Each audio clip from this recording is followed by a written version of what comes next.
senhoras e senhores, é um prazer estar participando aqui mais uma vez do programa Saber Direito.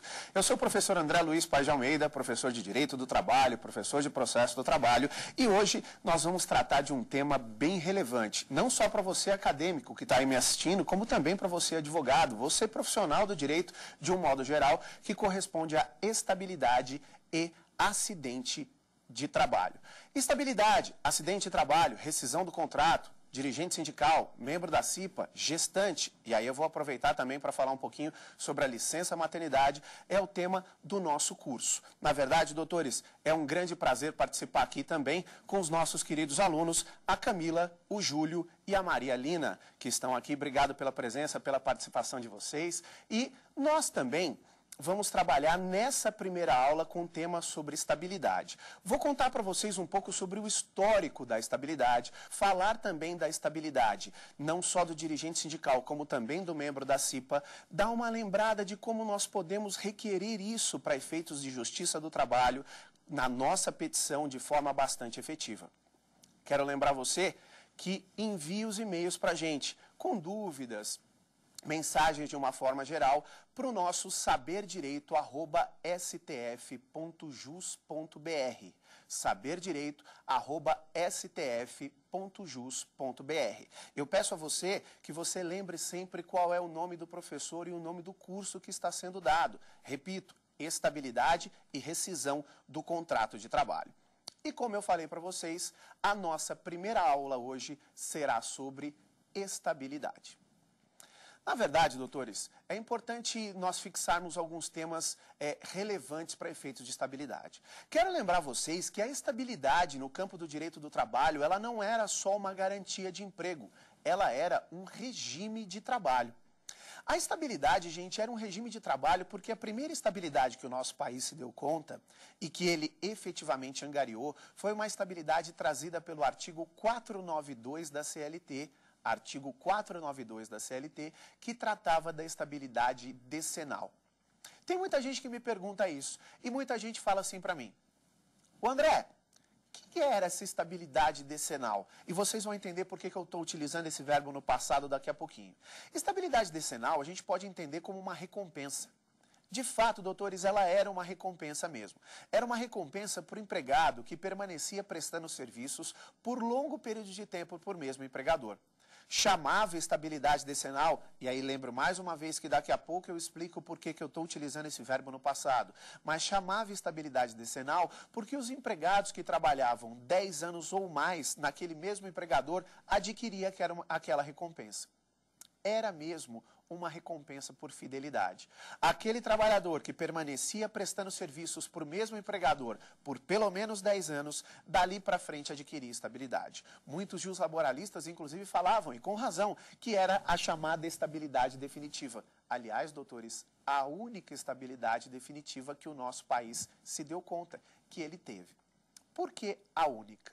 O que aconteceu foi o seguinte: nós sabemos, sem demagogia, que empregador não gosta de empregado estável. Primeiro, a gente não pode esquecer o princípio da estabilidade. Por que existe? Qual é o espírito do legislador ao dar estabilidade para determinados empregados? Raciocine aqui comigo. Você acha que se eu tenho um empregado, que eu gosto desse empregado, esse empregado é um cara que não falta, é uma pessoa que não fica doente, não reivindica, não me perturba, é um cara que veste a camisa da minha empresa. Esse cara precisa ter medo de ser mandado embora? Ele precisa ter garantia de emprego? Ora, claro que não. Ele não vai ser mandado embora. Ou seja, estabilidade socorre quem? Socorre aquele que vai perturbar um pouquinho o empregador. Não há a menor dúvida disso. Aquele que o empregador vai querer mandá-lo embora. E por isso ele tem direito à estabilidade. Ora, doutores, o critério é simples. Uma das estabilidades que nós vamos estudar daqui a pouquinho. Por que dirigente sindical tem estabilidade? Cara, porque é claro que esse dirigente sindical ele vai brigar com o empregador dele praticamente todo dia. Então esse cara não vai chegar e vai falar assim: "Pô, eu vou bater de frente com o meu empregador todo dia, na primeira oportunidade meu empregador vai me mandar embora." Por isso ele vai falar assim: "Não, eu vou bater de frente com o meu empregador, sim, ele não vai me mandar embora, porque eu tenho as costas quentes." Essas costas quentes se chama estabilidade. E, na verdade, gente, por que efetivamente empregador não gosta de empregado estável? Justamente por causa disso. Estabilidade quebra muito o poder de direção do empregador. Estabilidade não é algo bem-vindo, porque, na verdade, o empregador, em alguns casos, até para mandar o empregado embora por justa causa, tem que promover uma ação, que é o inquérito judicial. Nós vamos lembrar disso daqui a um pouquinho. Então, na verdade, é um ambiente perturbado de trabalho. Empregador não gosta de empregado estável. A verdade é essa. O que começou a acontecer com o estável decenal? Os empregados começaram a adquirir 9 anos de emprego e começaram a ser demitidos, começaram a ser mandados embora. Na verdade, doutores, esses empregados entraram com ações na Justiça do Trabalho com uma tese muito interessante. A tese, doutores, ela era tão interessante que foi pela primeira vez que um poder judiciário no nosso país, quando eu falo poder judiciário, eu friso não só a Justiça do Trabalho, estou falando poder judiciário como um todo. Foi a primeira vez que um poder judiciário no nosso país se viu diante do inverso do direito adquirido. Como assim, André, o inverso do direito adquirido? Inverso do direito adquirido, que é a chamada perspectiva do direito. O direito adquirido, todos nós sabemos o que é. Quando nós adquirimos algo e, em razão de forma bastante específica de vir uma lei e mudar aquilo, nós, por termos efetivamente adquirido aquele critério, continuamos com ele. A perspectiva do direito é justamente o contrário.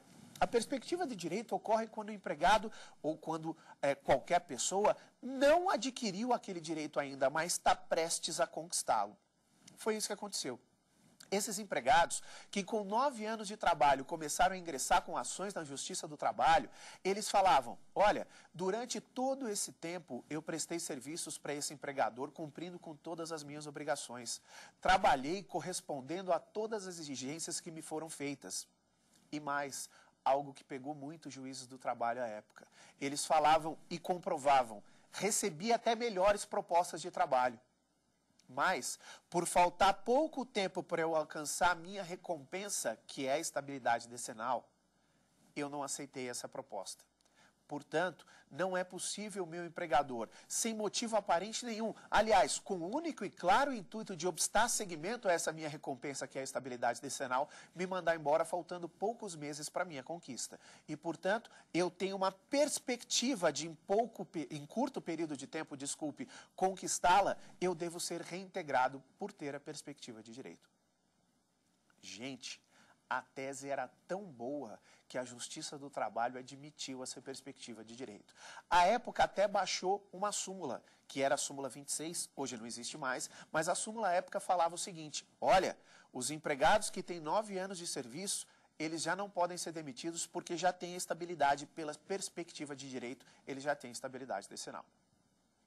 Eu não duvido que a intenção do tribunal era muito boa, mas me desculpe, né? A consequência era óbvia. 8 anos, rua. E foi isso que começou a acontecer. Os empregados começaram a adquirir 8 anos de empresa e começaram a ser demitidos. Tanto é verdade que esses empregados começaram a entrar com ações na Justiça do Trabalho de novo. E aí o TST brecou isso. O TST falou à época, olha, nossa intenção, a intenção da Justiça Laboral como um todo é manter o vínculo de emprego. E se nós formos garantir essa perspectiva de direito, ao invés de manter, nós vamos estar diminuindo cada vez mais. Porque é claro, né, doutor, se garantisse com 8, com 7, mandava embora e assim por diante.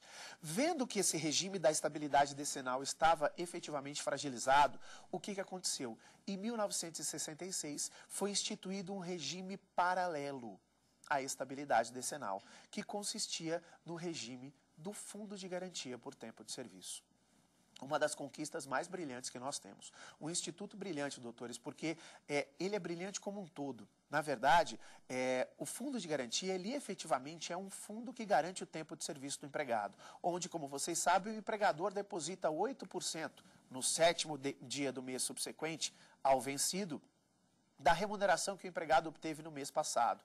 E fica rendendo juros, correções, porque esse dinheiro é uma poupancinha, a gente pode dizer assim, porque o empregado só pode sacar em situações específicas. Mas, na verdade, o que aconteceu? De 1966 para frente, o Fundo de Garantia e Estabilidade Decenal tornaram-se regimes híbridos na contratação dos empregados. O empregado que ingressava na empresa, ele, empregado, optava pelo regime que queria. Não, quero ser regido pela estabilidade decenal. Ou quero ser regido pelo fundo de garantia. O que acontece, doutores, e é importante a gente lembrar, é que 20 anos depois, 1986, foi feita uma pesquisa pelo Ministério do Trabalho e sequer 8% dos empregados estavam trabalhando sob o regime decenal. Todo mundo era fundo de garantia. Aí você vai me falar, por que, André? Os empregados preferiam optar pelo fundo de garantia? Eu respondo a vocês, não. Os empregadores preferiam o fundo de garantia. Aí você vai me falar, André, mas tem alguma coisa errada aí. Os empregadores preferiam o fundo de garantia, mas você não acabou de falar para a gente que a opção era do empregado? Pois é, doutor, só que essa opção é uma opção muito sui generis. Porque, na verdade, a opção de contratar é do empregador. A opção de contratar, efetivamente, é do empregador. Então, o que acontecia era um caso muito simples. Por exemplo, vamos imaginar que a Camila fosse fazer uma entrevista na minha empresa. E eu chegava para a Camila e falava, Camila, você vai optar pelo quê? Pelo fundo de garantia ou pela estabilidade decenal? Não, André, eu vou optar pela estabilidade decenal. Ótimo, Camila, você preenche aí a sua fichinha, se for necessário eu te contrato. Ela olhava para mim e falava assim, André, e se eu optar pelo fundo de garantia? Ah, Camila, você começa hoje. É claro que existia uma opção clara também do empregador. Verificando que esse regime da estabilidade decenal estava falido, a Constituição atual extinguiu o regime. A Constituição atual, doutores, ela não mais observou o regime da estabilidade decenal. Não existe mais estabilidade decenal. Aí você vai me falar, André, você está querendo dizer que a partir de 1988 não existe mais estabilidade decenal? O certo mesmo é falar que a partir de 1988 não existe mais a possibilidade de contratação pelo regime decenal. A partir de 88, o regime do fundo passou a ser obrigatório. Daí a justificativa que eu chamava a estabilidade decenal utilizando esse verbo no passado. A partir de 1988, o fundo passou a ser um regime único. E no ano de 90, a Lei 8.036 passou a reger o Fundo de Garantia, que é a lei que rege o Fundo de Garantia até hoje. Lei 8.036 de 90. Então, a partir de 1988, o empregado que é contratado, ele não precisa, como eu utilizei o exemplo da Camila aqui, ele não precisa chegar, eu, empregador, não preciso chegar para o empregado e perguntar qual regime você quer. Ele será pelo regime do Fundo de Garantia sempre. Obrigatoriamente será regido pelo regime do Fundo de Garantia. A estabilidade se extinguiu. A possibilidade de contratação dos empregados pelo regime estável decenal foi extinta. Claro, né, doutores? Aqueles que tinham direito adquirido, eles já, efetivamente, angariando esse direito, continuaram com esse direito dali para frente e puderam ter a continuidade do regime decenal, do regime estável dali para frente. O que é importante a gente frisar. Uma vez, caiu uma pergunta numa prova pública que era assim, empregado foi contratado em 1981. E para você que está aí prestando prova pública, OAB, concurso público, é sempre importante a gente lembrar isso. Empregado contratado em 1981, sob o regime do sob o regime da estabilidade decenal. Após 15 anos de serviço, esse empregado foi demitido sem justa causa. O que ele deve postular na Justiça do Trabalho? 90% dos alunos, dos examinandos, estavam lá e falavam o seguinte, bom, peraí, ele entrou em 1981 como optante da estabilidade decenal. Perfeito. Trabalhou 15 anos, foi demitido sem justa causa? Opa, ele tem direito adquirido. Então, ele deve entrar na Justiça do Trabalho e postular a sua reintegração, porque ele tem estabilidade decenal, porque ele tinha direito adquirido. Doutores, como que eu vou falar em direito adquirido sem a obtenção do direito?